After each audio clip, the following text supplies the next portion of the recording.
नमस्कार दोस्तों, मैं हूं L C. Yadav, assistant professor public administration, government Bangur college Didwana से। आज का ये वीडियो बीए पार्ट 3 के विद्यार्थियों के प्रथम प्रश्न पत्र प्रशासनिक विचार से संबंधित है। हमने पहले की वीडियो में F.W. टेलर द्वारा प्रस्तुत प्रबंधन के दर्शन और वैज्ञानिक प्रबंधन के सिद्धांत पढ़ लिए हैं। इसी कड़ी में ये वीडियो है, इसमें वैज्ञानिक प्रबंधन की तकनीकें आज हम देखेंगे। आपको पता है कि F.W. टेलर ने वैज्ञानिक प्रबंधन विचारधारा जो शास्त्रीय विचारधारा में आती है वो प्रस्तुत की है, और इसमें दर्शन एक आइडियोलॉजी के रूप में और सिद्धांत इनको पाने की एक कड़ी के रूप में, और इन सिद्धांतों की पूर्ति कैसे की जाए, इन सिद्धांतों को किन किन तकनीकों से प्राप्त किया जाए, वो तकनीकें इस वीडियो में हम डिस्कस करने वाले हैं। तो वैज्ञानिक प्रबंधन की तकनीकें, 4 तकनीकें इन्होंने मुख्य रूप से बताई थी। एक है कार्यकारी फोरमैनशिप, दूसरी है विभेदीकरण दर व्यवस्था, तीसरी जिसे हम अलग अलग भी ले सकते हैं गति अध्ययन और समय अध्ययन के लिए, या एक जगह भी रख सकते हैं गति अध्ययन और समय अध्ययन। इसके बाद में आती है अपवाद का सिद्धांत। तो आइए दोस्तों, सबसे पहले देखते हैं कार्यकारी फोरमैनशिप क्या है। कार्यकारी फोरमैनशिप, आपको पता है कि हमने पहले देखा कि उस समय जो श्रमिक थे वो बिल्कुल इलिटरेट थे, बिल्कुल पढ़े लिखे नहीं थे, और उनमें क्षमताएं भी कम थी, योग्यता भी कम थी। तो उन पर नज़र रखना या उनकी देखभाल करना ज़्यादा ज़रूरी था। तो उन्होंने कार्यकारी फोरमैनशिप प्रस्तुत की कि एक जो वर्कर होता है, वर्कर पर 8 जनों की नज़र रहनी चाहिए, 8 जने इनको एक तरह से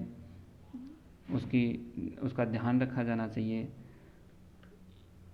तो इन 8 को उन्होंने 2 भागों में बांटा, एक तो प्लानिंग स्टेज पर और एक जहाँ एग्जीक्यूटिव होता है, जहाँ पर वर्कर कार्य कर रहा है, उस जगह 4 लोग तो वहाँ रहना चाहिए, 4 प्लानिंग स्टेज पर रहने चाहिए, और इन चारों 8 लोगों की वर्कर पर नज़र रहनी चाहिए, या वर्कर का एक तरह से इंस्पेक्शन करना चाहिए। इसमें सबसे पहले हम लेते हैं नियोजन स्तर पर कौन कौन होने चाहिए। तो नियोजन स्तर पर route clerk, instruction card clerk, time and cost clerk, disciplinarian, और कार्यान्वयन स्तर पर gang boss, speed boss, repair boss और इंस्पेक्टर। रूट क्लर्क का क्या काम है कि वो श्रमिक आने से पहले ही उसका रूट यानी उसका कार्य क्या रहेगा कल का, वो निर्धारित कर देना चाहिए। दूसरा जो इंस्ट्रक्टर कार्ड क्लर्क है, वो जैसे ही श्रमिक उसमें उद्योग में या जहाँ कार्यस्थल है वहाँ प्रवेश करेगा, उसको एक कार्ड के रूप में, या उस समय इतने पढ़े लिखे नहीं थे तो उसको इंस्ट्रक्शन, वर्बली इंस्ट्रक्शन दे दिए जाए कि आपको ये करना है आज के दिन में। इसके बाद में तीसरा आता है टाइम एंड कॉस्ट क्लर्क। वो आपको पता है कि EWP थ्योरी थी, एक्सपेक्टेड वर्क परफॉर्मेंस। उसके आधार पर टाइम निर्धारित कर दिया जाता था कि आज का इतना टाइम है और इसकी आपको इतनी कॉस्ट मिलेगी। वो काम था in time and cost clerk का। तीसरा डिसिप्लिनर, वो उस उद्योग में डिसिप्लिन का काम करता था।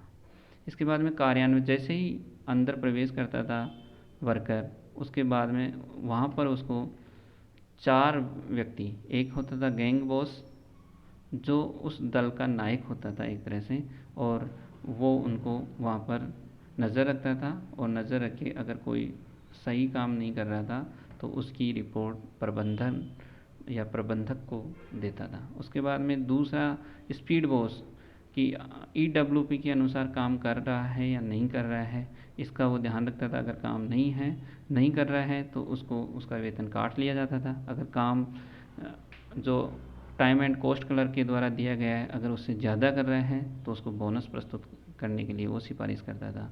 इसके बाद में है रिपेयर बॉस। रिपेयर बॉस अगर किसी मशीन में ख़राबी हो गई है और कुछ दिक्कत आ गई है तो वो हाथों हाथ उसको सही करता था। और इंस्पेक्टर होता था, वो वहाँ का इंस्पेक्शन करके प्रबंधक को अपनी रिपोर्ट प्रस्तुत करता था। इसके बाद में आता है नेक्स्ट विभेदीकरण दर व्यवस्था। प्रत्येक श्रमिक को उसके उत्पादन के अनुसार भुगतान करना। आपको पहले भी बताया कि EWP के अनुसार ये काम होता था और प्रत्येक श्रमिक को उसका उत्पादन के अनुसार ही भुगतान होता था। अगर उत्पादन EWP से ज़्यादा है तो बोनस का प्रावधान था, और अगर EWP से उत्पादन कम है तो उसको दंड के रूप में उसका वेतन काट लिया जाता था। इसके बाद में आती है गति अध्ययन और समय अध्ययन। गति अध्ययन और समय अध्ययन में हम अलग अलग भी ले सकते हैं या एक साथ भी ले सकते हैं। गति अध्ययन में शरीर की उन गतियों को पहचाना जाता था जिनमें श्रमिक अधिक आराम से लंबे समय तक कार्य कर सकें। देखो, उस समय स्पीड बढ़ाने के लिए बहुत सारी मशीनें नहीं थी, मुख्य रूप से व्यक्ति फिजिकली काम करता था।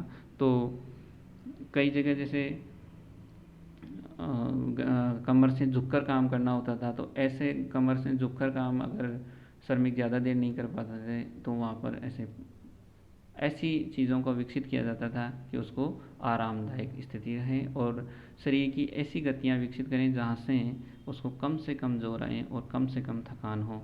इसके लिए गति अध्ययन किया जाता था कि अगर व्यक्ति बैठकर काम करेगा तो ज़्यादा समय तक काम कर पाएगा, अगर खड़ा रहेगा तो भी ज़्यादा समय पर काम कर पाएगा, लेकिन अगर झुककर करता है तो वहाँ पर काम कम कर पाएगा। तो ऐसी स्थितियाँ पहचानी जाती थी कि श्रमिक को कम से कम थकान हो।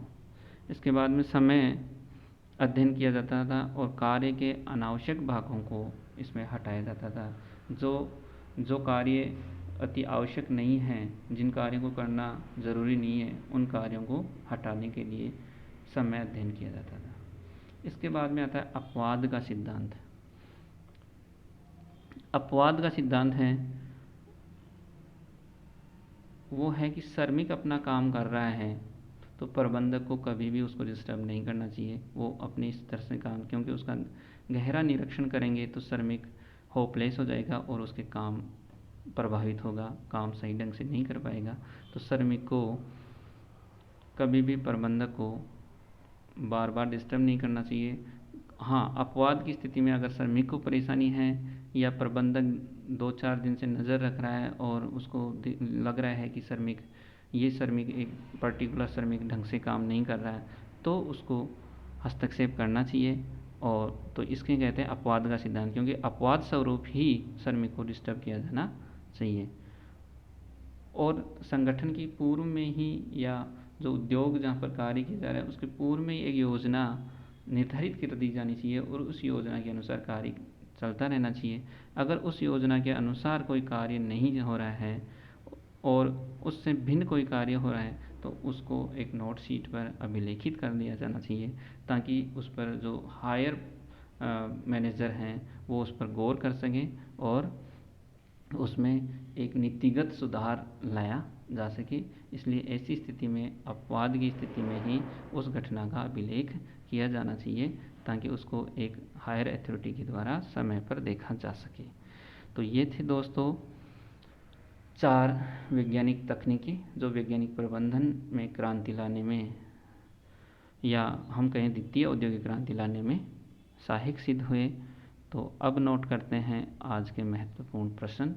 सबसे पहला प्रश्न है, कार्यकारी फोरमैनशिप से आप क्या समझते हैं? टेलर द्वारा प्रतिपादित अपवाद का सिद्धांत क्या है? नेक्स्ट क्वेश्चन है, टेलर द्वारा दी गई वैज्ञानिक प्रबंधन की तकनीकों का वर्णन कीजिए। इसमें आपको चारों तकनीकें समझानी है और एक डायग्राम बनाना है जिसमें नियोजन और कार्यान्वयन, जो आदेश बहुलता है वर्कर के लिए, वो प्रस्तुत की जाए। धन्यवाद।